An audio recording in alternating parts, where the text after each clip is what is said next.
और छत्तीसगढ़ में इन दिनों पीएससी परीक्षाओं को लेकर सियासत गर्म है। बीते दिन छत्तीसगढ़ दौरे पर पहुंचे प्रधानमंत्री मोदी ने भी इस मामले को लेकर निशाना साधते हुए कहा था कि छत्तीसगढ़ में बीजेपी सरकार आने के बाद पूरे मामले की जांच कराएंगे और दोषियों को सजा दिलाएंगे। अब पूरे मामले पर सीएम ने भी बयान देते हुए कहा है कि शिकायत क्या आई है हमें तो बताएं, हम जांच कराने के लिए तैयार हैं। प्रधानमंत्री ने तो 15 दिन में झीरम घाटी की जांच करने की बात कही थी, लेकिन उसका क्या हुआ? प्रधानमंत्री को झूठ बोलना अच्छा लगता है, लेकिन अगर झूठ बोले तो लोगों को बताना भी पड़ेगा। कांग्रेस के नेताओं ने पीसीएस भर्तियों में अपने बच्चों, अपने रिश्तेदारों को सेट कर दिया, किया कि नहीं किया?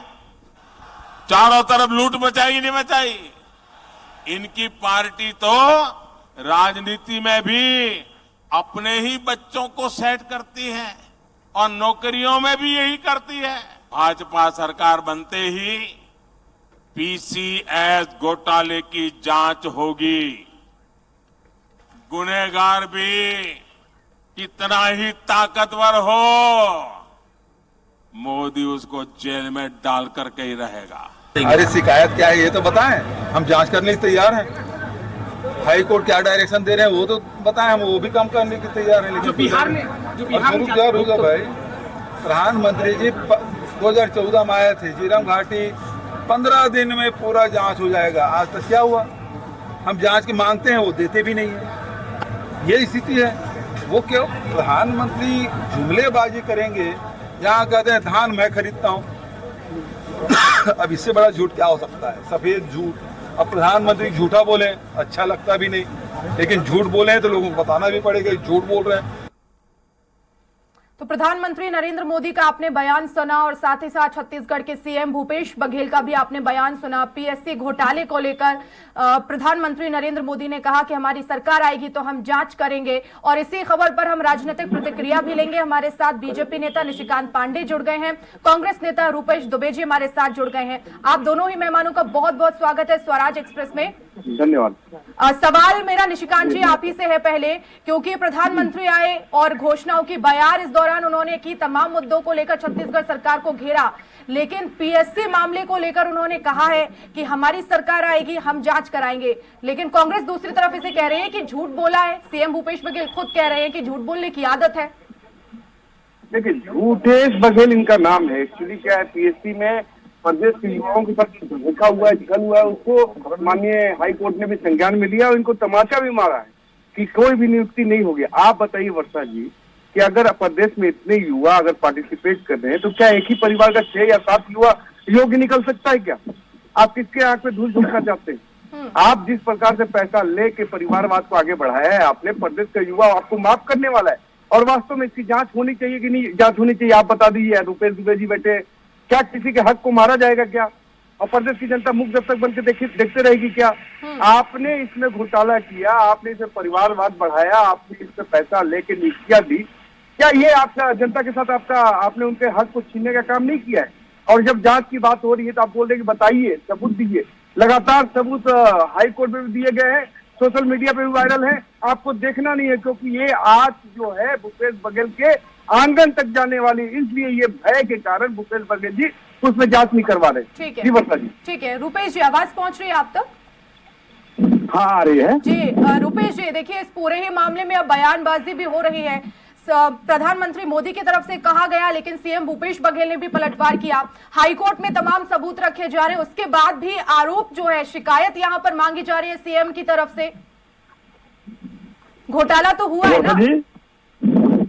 वर्षा जी देखिए, मामला न्यायालय में है, उसके बाद भी भाजपाइयों के जिस प्रकार से एक धमकी भरी बातें कही जा रही हैं कि हमारी सरकार आएगी तो, अरे भाई तुम्हारी सरकार तो आएगी नहीं, और मामला न्यायालय में है। न्यायालय में होने के बाद दूध का दूध पानी के पानी हो जाएगा, उसमें तकलीफ की क्या बात है? और ये जिस प्रकार से जांच की बात करते हैं, आज तक झीरम घाटी की जो जो फाइल है, डायरी है, केस डायरी छत्तीसगढ़ सरकार को दे नहीं रही है। इसलिए नहीं दे रही। छत्तीसगढ़ सरकार उस पर जांच कराना चाहती है। और यदि छत्तीसगढ़ सरकार के जांच पे आपको भरोसा नहीं है, छत्तीसगढ़ सरकार के सामने आप लोग तथ्यात्मक शिकायत करते हैं, तो निश्चित रूप से छत्तीसगढ़ सरकार जांच कराती। अब इनके जिस प्रकार से ये युवाओं की बातें करते हैं, इनके पीएससी के जो मामले के जो उजागर करने वाले तथाकथित ओपी चौधरी हैं, वो छत्तीसगढ़ के युवाओं को चंदा चकोरी असामाजिक तत्व तो बोलते हैं, राजीव युवा मितान के कार्यकर्ताओं को, पदाधिकारियों को असामाजिक तत्व तो बोलते हैं। इससे इनकी युवा विरोधी मानसिकता उजागर होती है। ये मुद्दों के दिवालियापन के कगार पे है, इनकी सरकार आनी नहीं है। और जब मामला न्यायालय में होने के बाद भी ये क्या फिर से क्या न्यायालय से बड़े हो गए हैं ये?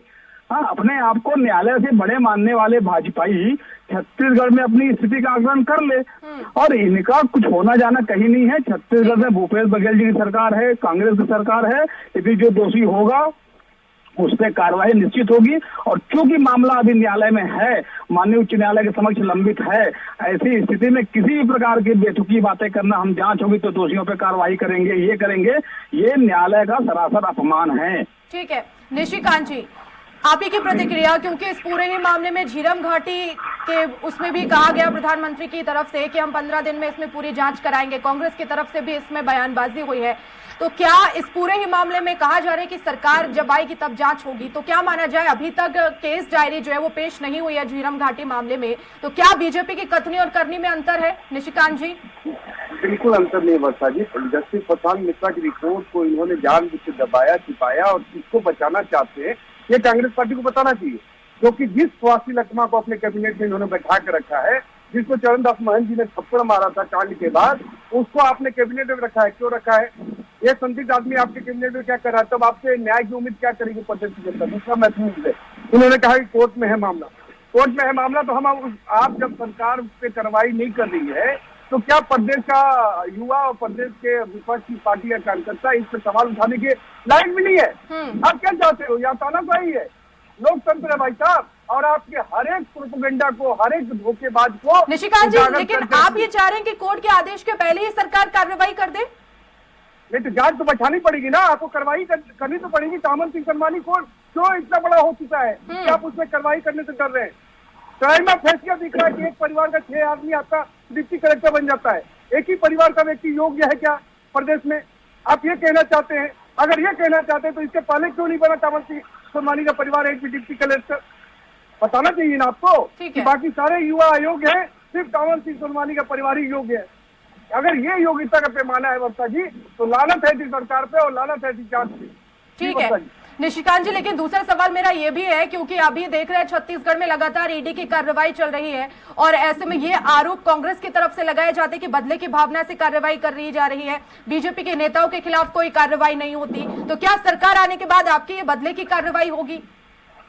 वर्षा जी, ये बदले की कार्रवाई अगर होती तो इनके नेता और बाकी लोग जेल में होता भी, अधिकारी सिर्फ जेल में। ईडी ने जो कार्रवाई की है उसमें एक भी नेता है क्या? अभी बताइए आप। जिनको बेल नहीं मिल रहा, आप तो ईडी को बायस बोलते हो ना, न्यायालय को भी बायस बोल दो कि न्यायालय भी 1 साल से आपको बेल नहीं दे रहा है। सुपर सीएम कही जाने वाली सौम्या चौरसिया जेल में है, वो किसके लिए काम कर रही थी? भूपेश बघेल जी को पैसा नहीं पहुंचा रही थी वो। तो जब आप भ्रष्टाचार करोगे तो आप क्या सोचते हो कि आपको मतलब जांच और कार्रवाई से आप बच जाओगे? नहीं बचोगे। आज सत्ता में हो आप, लेकिन प्रदेश की जनता के हक को छीनने वाले लोगों को जवाब देना पड़ेगा एक एक पाई का। ठीक है रुपेश जी, क्या कहेंगे आप इस पूरे ही बयान पर? देखिए, भाजपा जनता के मुद्दों से कोसों दूर है और सिर्फ अपनी असफल राजनीति को बचाने का प्रयास कर रही है। इनका विजन देखिए, मात्र और मात्र पूंजीपति लोगों को, ये जिस प्रकार से 6,400 करोड़ की रेल परियोजना की बात करते हैं, ये जिस प्रकार से एनएमडीसी के माध्यम से चलने वाली नगरनार स्टील प्लांट है एनएसपी, उसको अलग करके विखंडित करके है ना निजी हाथों में बेचने के लिए ईओआई जारी करती है जनवरी में, और उसके बाद ये युवाओं को रोजगार देने की बात करती है। भाजपा की एकमात्र मानसिकता यह है कि सार्वजनिक उपक्रमों को बेचा जाए, इनको जनता के हितों से कोई सरोकार नहीं है, ये सिर्फ और सिर्फ नौटंकी करते हैं। और जिस प्रकार से युवाओं की बात करते हैं, पीएससी घोटाले की बात करते हैं और ये तमाम तरह की घोटाले की बात करते हैं, कोई भी भाजपा का कोई व्यक्ति शिकायत करता नहीं रहा है। यदि भाजपा का ओपी चौधरी जी हैं, अपने आप को बहुत आईएएस के सेवानिवृत्त हुए हैं, वो जिस प्रकार से अपने ट्विटर हैंडल में युवाओं को असामाजिक तत्व कहा है, निश्चित रूप से छत्तीसगढ़ के युवाओं के साथ अपमान है और ये कोर्ट जाने का साहस भी नहीं कर पाए, इसलिए दूसरे की बैसाखी में चलना चाहते हैं। यदि आप में मादा है, साहस है, तो सीधे सीधे आप खुली लड़ाई लड़िए, छत्तीसगढ़ सरकार के सामने शिकायत कीजिए। छत्तीसगढ़ भूपेश बघेल की सरकार है, हाईकोर्ट में मामला है और आने वाले समय में ये क्या नया मोड़ लेता है, ये देखने वाली बात होगी। बहुत शुक्रिया रूपेश जी हमसे जुड़ने के लिए। निशिकांत जी आपका भी बहुत शुक्रिया समय देने के लिए। और वक्त एक छोटे से ब्रेक का है, फौरन हाजिर होंगे कुछ और खबरों के साथ।